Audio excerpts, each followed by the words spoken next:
Welcome back to the program. We are very heavy on immigration and the border for good reason. Let me give you this headline from our own townhall.com. Headline: Chilling letter warns of 10/7 style attack by illegal immigrants inside the United States. Quote, in a chilling letter to congressional leaders dated January 17th, former federal law enforcement and national security officials spell out the danger of Biden's open border that arises from the nature of the threat itself. Quote, wars and espionage and bombings and riots are sadly familiar delivery systems of instability, intimidation, and insecurity, write the former senior FBI executives. The country has faced these and more throughout its history, and it's held together, though not without struggle. The threat we call out today is a new and unfamiliar. The veterans of federal law enforcement explain, quote, in its modern history, the United States has never suffered an invasion of the homeland, and yet one is unfolding now. All right, let me bring in my next guest. He's an attorney and an immigrant as well, Robert Garson. Thanks for joining us. I'm all right. I'm very glad to be in the United States of America, Andrew. Well, I don't blame you. You grew up in Europe. You have seen borders both be protected and be brought down. We see in nations like Sweden, they have a crime problem that is completely out of control. Germany brought in 1 million migrants about a decade ago, and it's been a problem ever since. Legal immigration is just that. It is something that is a benefit to both the immigrant and the host nation. It's not supposed to be a one-way deal. No, you're entirely right. You see, I came in, as you can hear, I'm from Britain originally, which in those days was Europe, now no longer.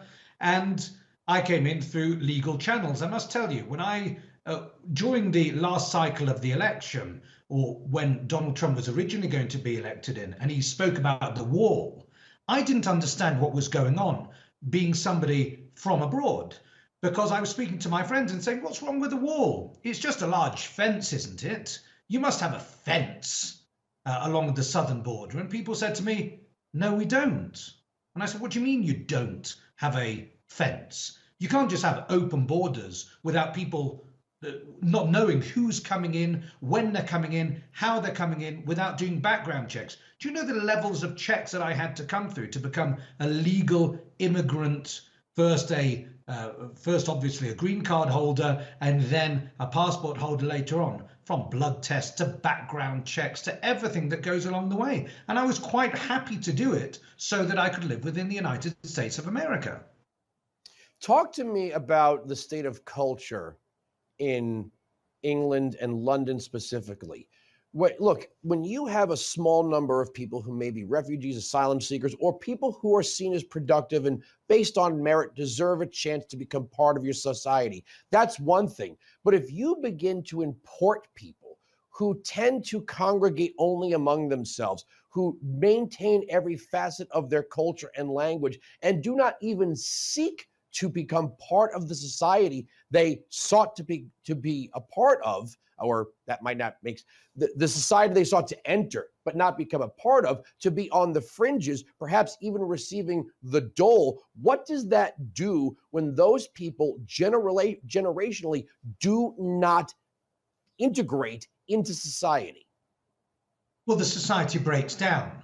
There's a social contract that comes. When you come to a country, you have to accept the culture that is there, but it is a very textured sort of argument in Britain, or situation in Britain. For example, you have the Hindu populations that come from India, where there's remarkably low crime rates. They do maintain a lot of the languages from India, and they work very hard. They're very productive. They abide by the local laws. That's the Indian community. So you can have that.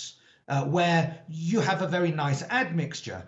However, part of the Pakistani communities, the Somali communities, the Muslim communities that have come in that actually have said, I want Sharia law in Luton or certain parts of London. So, for example, same-sex marriage, people couldn't walk down the street holding hands, or women couldn't walk down with miniskirts. That's a problem when you're looking to come from another place and import your culture to that place. And that's wrong. I saw it. And one of the reasons actually I left the United Kingdom was because I saw that writing on the wall over there.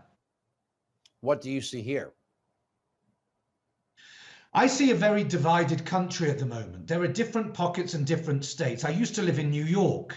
And then during COVID, I was one of the COVID refugees that fled down to Florida. And I must say, I'm very glad to be living in Florida at the moment.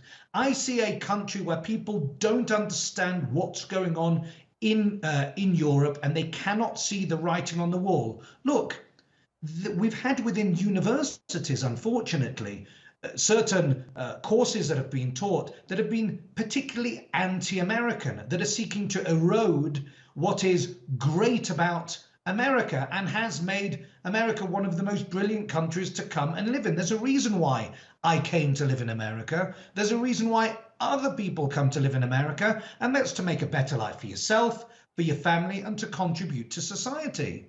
But that's a two-way street. You can't come and then say, well, actually, I'm not really happy with what America stands for. I don't really want to live in America in the way that it is, and I want to change it back to what was back home.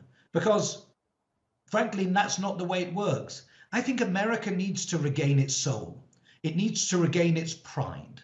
There's been a lot of money that's been poured into the educational system where young people don't feel pride in being an American. I'm very proud to be both born in Britain and I don't mean to cut you off. I'm out of time. I wish you could finish the thought. I'll just leave it with this. You can't bring there to here without here becoming there. Robert Garson, thanks for joining us.